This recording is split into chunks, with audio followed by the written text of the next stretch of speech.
আসসালামু আলাইকুম। দেশে বিদেশে যে যেখানে আছেন সবাইকে শুভেচ্ছা। আমি আলী হোসেন চৌধুরী। আসলে আমাদের দেশের নাম না জানা অনেক ফুলই ফুটে থাকে অবহেলা অনাদরে পথের পাশে। এটাকে কেউ রক্ষণাবেক্ষণ অথবা এখানে লাগিয়েছেন এই ফুলগুলো, তেমনটা নয়। গ্রাম বাংলার এই পথের ধারে নামহারা ফুল ফুটে কত রাত্রি দিনে যে গানটি আছে, সেই গানটির মতোই এখানে ফুটে আছে বাট ফুল। যারা গ্রামে থাকেন তারা এই ফুলটার সাথে পরিচিত। একেবারে সফেদ কালারের এই ফুলটা দেখতে কিন্তু খুবই চমৎকার।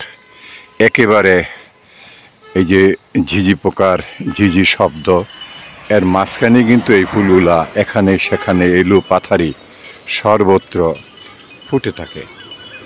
আপনারা দেখুন, এখানে আমি আরেকটি ফুল দেখেছি, সেখানে আপনাদেরকে নিয়ে যাচ্ছি। এখন গোধূলি লগ্ন। এই যে আমার সামনে আর একটি ফুলের গাছ রয়েছে, এটাও সেই অচেনা ফুল, আমি ঠিক নামটা জানি না। এই ফুলগুলো দুপুরের দিকে বেশ ফুটন্ত ছিল, এখন অনেকটা ঝিমিয়ে পড়েছে। আমি আর একটু কাছে যাচ্ছি, এখানে অসংখ্য ফুল আছে। এই ফুলটা আমার চোখে মনে পড়ে না যে ফুলটা কখনো দেখেছি, এটার নাম কি। একেবারে দেখুন, একবারে ঝুম করে দেখাচ্ছি।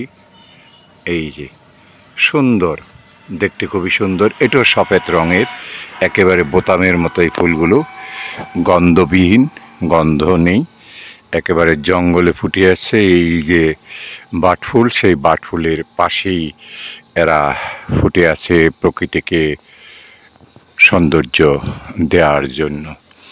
আসলে আমাদের এই শর্ট জীবনে, মানুষের জীবনের মতোই এই ফুলগুলো আসে অনাদরে, প্রকৃতিকে সৌন্দর্য বিলিয়ে, আবার অবহেলা অনাদরে এরা পৃথিবী থেকে চলে যায়।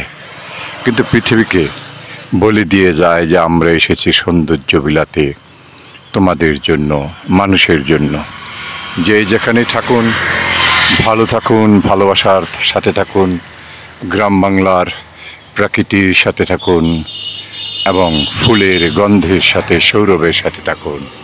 আমি আলী হোসেন চৌধুরী, এই মুহূর্তে বাংলাদেশের গাজীপুর জেলার কাপাসিয়া উপজেলার তরগাঁও ইউনিয়নের মৈশন গ্রামে, মৈশন মিয়ার বাজারের ঠিক উত্তর পাশে। ভালো থাকবেন প্রতিদিন, চিরদিন। আল্লাহ হাফেজ।